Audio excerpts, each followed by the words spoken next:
स्वागत है आपका हमारे YouTube चैनल कॉन्सेप्ट क्लासेस में। जैसा कि आपको बताया हमने थर्ड लेसन के 8 पार्ट कंप्लीट कर लिए थे। आज हम लेकर आ रहे हैं पार्ट नंबर 9, जिसमें हम पढ़ने वाले हैं आवेशों की निकाय की स्थितिज ऊर्जा, जिसको इंग्लिश में बोलते हैं potential energy of A system of charge. Okay, एक बार अपन नाम पे चलते हैं। नाम क्या है? आवेशों का निकाय। मतलब हमें आवेशों का एक निकाय लेना है और उसे क्या ज्ञात करनी है? स्थितिज ऊर्जा।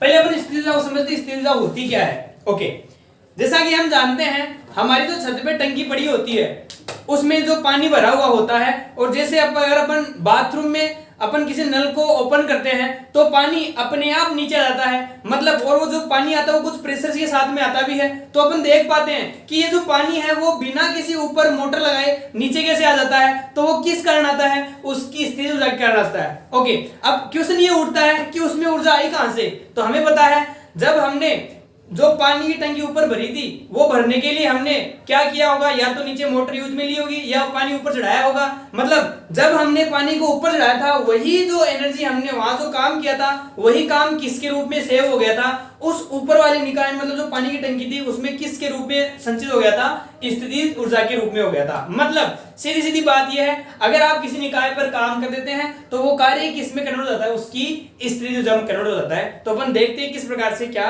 करते हैं। ओके, टॉपिक बहुत अच्छा है, आप ध्यान समझिएगा, हमारे काम में आने वाला है। ओके, तो अपन चलते हैं। तो हमें क्या करना है? आवेशों का निकाय बनाना है। ओके, तो मैं क्या लेता हूं? मैं लिखता हूं सबसे पहले, मैं मानता हूं कि मेरे पास सबसे पहले जो आवेश पड़ा हुआ है, पहला आवेश वो अनंत में पड़ा हुआ है। तो मैं लिखता हूं माना Q1 आवेश। कौन सा आवेश? Q1 आवेश अनंत से A बिंदु तक लाया जाता है। A बिंदु तक लाया जाता है।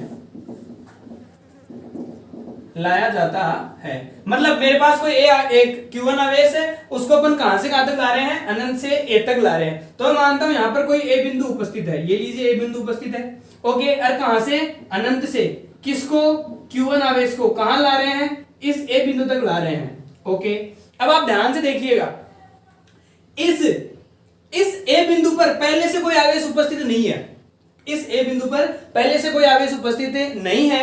मतलब यहां पर अगर कोई आवेश उपस्थित नहीं होगा तो इस आवेश का यहां पर कोई भी प्रकार का इस पर आकर्षण या प्रतिकर्षण बल कार्य नहीं करेगा। मतलब जब अपन इस आवेश को अनंत से यहां लेकर आएंगे तो हमें यहां प्रतिकर्षण या आकर्षण बल के विरुद्ध हमें कोई कार्य नहीं करना पड़ेगा।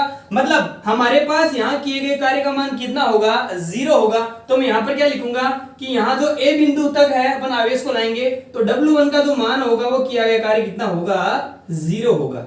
ये 0 क्यों हुआ होगा उसकी बात अपन करते हैं। आप क्या जानते हैं? आप जानते हैं क्योंकि हम क्या जानते हैं, विभव की परिभाषा आप शायद जानते हैं कि V बराबर क्या होता है?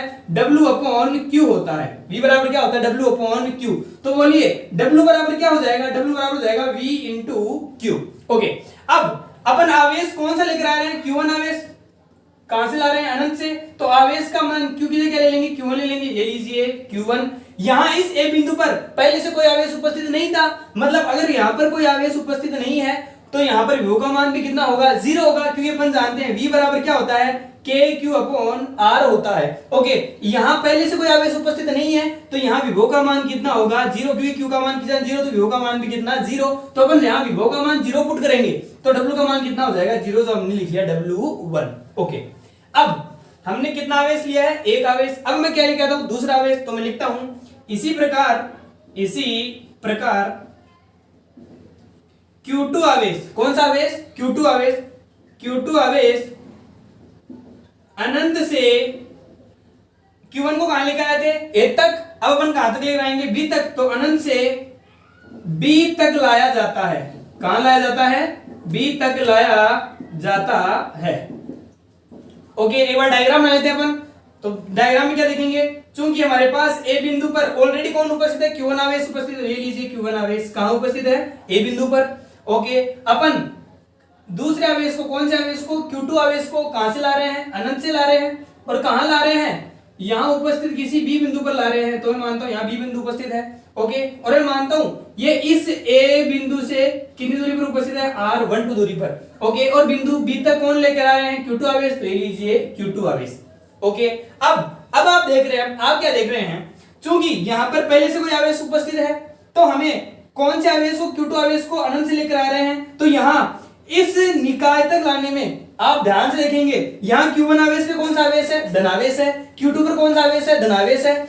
हमें जब इस Q2 आवेश को इसके अंदर लेके आएंगे तो इसका कौन सा बल इसको प्रतीक से देगा, कूलाम जो बल है वो इसको प्रतीक से देगा, क्योंकि लगने वाला जो बल है यहाँ पर वो कौन सी प्रकृति होगा, प्रतिकर्षण प्रकृति होगा। तो हमें क्या करना पड़ेगा, इस Q2 आवेश को प्रतिकर्षण बल के विरुद्ध इधर लाने में कुछ कार्य करना पड़ेगा, और वही कार्य किसमें संचित हो जाएगा, निकाय की स्थिर ऊर्जा में संचित हो जाएगा। ओके, तो एक आवेश को लाने में W1 का मान हमने निकाल लिया 0, अब अपन कौन सा निकालेंगे, W2 निकालेंगे। ओके, तो हमने देखा यहाँ पर W निकालने के लिए हमने क्या लिखा था, VQ1 लिखा था, तो यहाँ क्या लिखेंगे, W2, तो लिखेंगे तब कार्य, इसी फॉर्मूले के अनुसार में क्या लिखेंगे, W2 बराबर, अब आप देखिए यहां पर क्या लिखेंगे, V विभव, विभव कौन से बिंदु पर, यहां सबसे पहले हमने विभव देखा था A बिंदु पर, A बिंदु विभव कितना था, 0 था। अब अपन कहां देख रहे हैं, B बिंदु पर विभव, तो B बिंदु ये लीजिए, यहां क्या आसपास में कोई आवेश आपको दिख रहा है, बिल्कुल दिख रहा है, कौन सा आवेश है, Q1 आवेश है, तो इस बिंदु पर Q1 क्या विभव का मान होगा।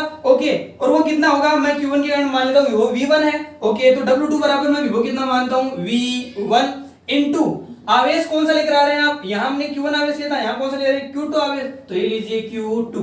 ओके, अब हमें यहां पे किसका मान रखना है, V1 का मान रखना है। ओके, अपन जानते हैं विभव का फॉर्मूला V बराबर क्या होता है, KQ अपॉन R होता है, और हमें कौन से बिंदु पे विभव देखना है, इस B बिंदु पे देखना है, आवेश किसके कारण, Q1 आवेश के कारण, तो यहां पर V1 बराबर क्या हो जाएगा, KQ1 अपॉन यहां दोनों के बीच की दूरी कितनी है, R12। ओके, तो V1 का मान रखेंगे इतना, तो यहां तो W2 बराबर हो जाएगा, वो कितना हो जाएगा, V1 का मान रखिए एक बार आप यहां से, V1 का मान कितना रखेंगे, KQ1 अपॉन R12, और साथ में कितना है, साथ में है Q2, तो ये किया गया कार्य हो जाएगा। ओके, इसको मैं समीकरण नंबर 1 मानता हूं, इसको समीकरण नंबर 2 मानता हूं। ओके, अब हमारे पास कितने आवेशों को निकाय होगा, 2 आवेशों को निकाय, तब अब मैं अपन लिख लेते हैं जो मेन बात है वो, तब दोनों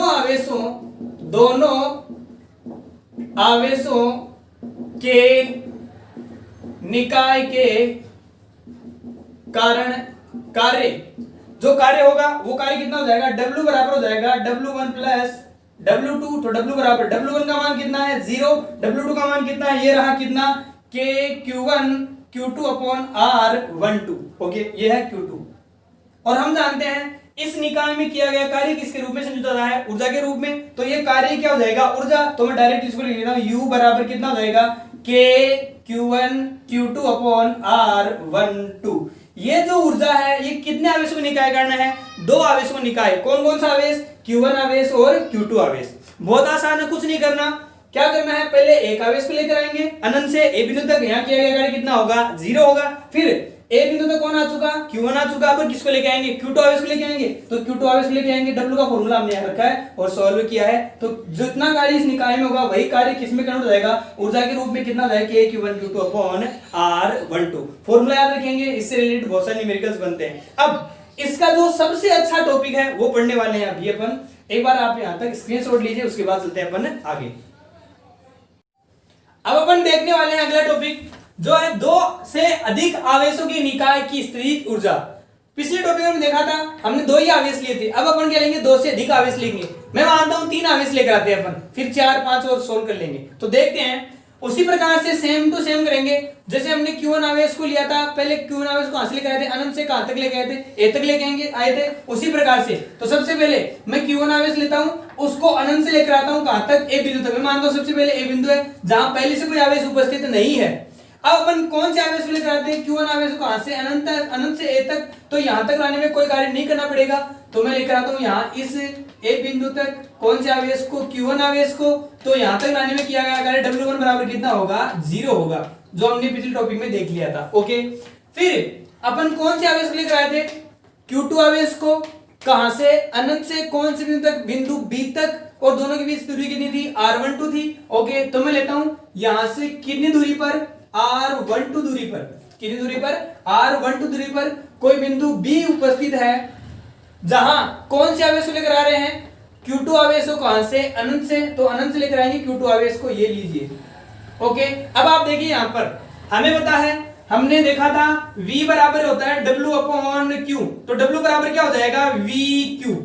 ओके, तो आप ध्यान से देखिए, जब अपन Q2 आवेश को बिंदु B तक लेकर आएंगे तो क्या यहाँ पर पहले से विभव का मान उपस्थित है? बिल्कुल है। कौन से आवेश कारण? Q1 आवेश कारण। मैं मानता हूं Q1 आवेश का जो विभव उसको V1 नाम देते हैं, तो यहाँ पर जो कार्य होगा W2 उसका मान क्या हो जाएगा V1। और कौन से आवेश को लेकर आए? 2 आवेश को, तो अपन क्या लिखेंगे Q2, जो हमने पिछले टॉपिक में देख लिया था। V1 का मान अपने यहाँ से देंगे, V1 का मान हमें पता है V बराबर क्या होता है KQ अपॉन R होता है, तो अपन मान क्या रखेंगे इसके अनुसार KQ1 अपॉन R12 रख देंगे। ओके, ये कौन सा बिंदु? B बिंदु।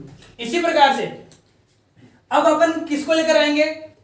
Q3 आवेश को लेकर आएंगे। कहां से? अनंत से। कौन से बिंदु तक? C बिंदु तक। मैं मानता हूं यहां कोई C बिंदु उपस्थित है। ओके, ये C बिंदु उपस्थित है। इस C बिंदु तक किसको लेकर आएंगे? Q3 आवेश को। ये लीजिए Q3 आवेश में लेकर आता हूं। ओके, तो अब आप ध्यान से देख सकते हैं, आप क्या देख सकते हैं, इस निकाय में पहले से कितने आवेश उपस्थित हैं? 2 आवेश। कौन कौन से? Q1 और Q2। मतलब इस बिंदु C पर, कौन से बिंदु? इस बिंदु C पर पहले से कितने विभव उपस्थित हैं? 2 विभव। कौन कौन से? Q1 आवेश का विभव और Q2 आवेश का विभव। ओके, तो जैसे हमने W2 में V1 लिखा था, उसी प्रकार से यहां जो अपन W3 कार्य कराएंगे, कौन सा कार्य कराएंगे? W3 कार्य कराएंगे, वहां कितने विभव उपस्थित होंगे? 2 विभव, एक इसका और एक इसका। इसका विभव कितना है? V1। मैं मान लूं इसका विभव प्लस का V2, तो हमें पता है टोटल विभव तो अपन जोड़ लेते हैं, तो V1 प्लस V2, और साथ में कौन सा आवेश लेकर आ रहे हैं? 3 आवेश। ये लीजिए Q3। और मैं मानता हूं, मैं क्या मानता हूं, ये जो बिंदु C है इसकी दूरी, जैसे Q1 और Q2 के बीच की दूरी हमने R12 की थी, तो Q1 और Q3 के बीच की दूरी अपन लिख लेते हैं R13। और यहाँ इसकी दूरी किसकी? Q3 और Q2, तो इसके अनुसार क्या दूरी हो जाएगी इसकी? R23। ओके, तो इसी भाषा को हमें हिंदी रूप में लिखना है और आगे सोल्व कर लेना है। तो क्या सोल्व करते हैं? चलते हैं अपन टॉपिक में। सबसे पहले आप देखेंगे, क्या देखेंगे, ए बिंदु को अपन कहां से लेकर आ रहे हैं? अनंत से, तो कार्य कितना होगा? 0। तो मैं डायरेक्ट लिख लेता हूं, फटाफट मैं लिखता हूं, चूंकि Q1 आवेश को अनंत से A तक लाने में किया गया कार्य W1 बराबर कितना? 0। समीकरण नंबर 1। इसी प्रकार Q2 आवेश को अनंत से B तक लाने में किया गया कार्य W2 बराबर क्या होगा? V1 Q2, वो होगा V1 Q2। और हमें पता है V1 का मान कितना है, यहां से आप रख सकते हैं KQ1 अपॉन R12, तो जाएगा KQ1 अपॉन R12 और साथ में कितना? Q2। इसको दे सकता हूं मैं समीकरण नंबर 2। अब अपन किसको लेकर आ रहे हैं? Q3 आवेश को, तो हम लिखते हैं इसी प्रकार Q3 आवेश को कहां से? अनंत से C तक लाने में किया गया कार्य, किसको लेकर आ रहे हैं? Q3 को। कहां से? अनंत से कहां तक? C तक। तो आप देखिए इस कार्य को अपन क्या लिखेंगे? W3। ओके, हमें पता है, हमें क्या पता है? तो W का मान होता है V into Q। Okay, V बिंदु C का विभव लिखेंगे। बिंदु C पर कितने आवेशों विभव उपस्थित है? Q1 और Q1 का विभव कितना है? V1। और Q2 का विभव कितना है? V2। तो यहां सबसे पहले विभव लिखेंगे, विभव कितना हो जाएगा? V1 प्लस V2, और साथ में है Q कौन सा? जिसको अपन अनंत से लेकर आ रहे हैं। किसको लेकर आ रहे हैं? Q3 को, तो अपन साथ में लिख लेंगे Q3। ओके, अब अपन क्या लिखेंगे? V1 और V2 का मान रखेंगे और आगे सोल्व कर लेंगे। तो W3 बराबर हो जाएगा, सबसे पहले लिखेंगे V1 का मान। किसका मान रखेंगे? V1 का मान। ओके, V1 का मान, ये V1 रहा। इस Q1 आवेश का V1 बनेगा कौन से बिंदु पर? बिंदु C पर। तो आप देखिए यहां से यहां तक जो विभव बनेगा वो कितना बनेगा? वो देख सकते हैं आप कितना बनेगा? Q1 अपॉन इन दोनों के बीच की दूरी कितनी है? R13। तो क्या हो जाएगा? KQ1 upon R13 plus V2 किस कारण? Q2 आवेश कारण, इसके बीच की दूरी कितनी है? R23। तो क्या हो जाएगा? KQ2/R23 और साथ में कितना आवेश है, Q3 आवेश है। इसको अपन ओपन कर लेंगे। जब इसको ओपन करेंगे तो हमारे पास क्या हो जाएगा, इसको ओपन करेंगे तो हमारे पास आ जाएगा W3 बराबर सोल्व कीजिए। देखो Q3 दोनों साथ मल्टीप्लाई जाएगा तो मान आ जाएगा KQ3/R13 प्लस Q3/R23। ये कौन हो गया, कार्य हो गया।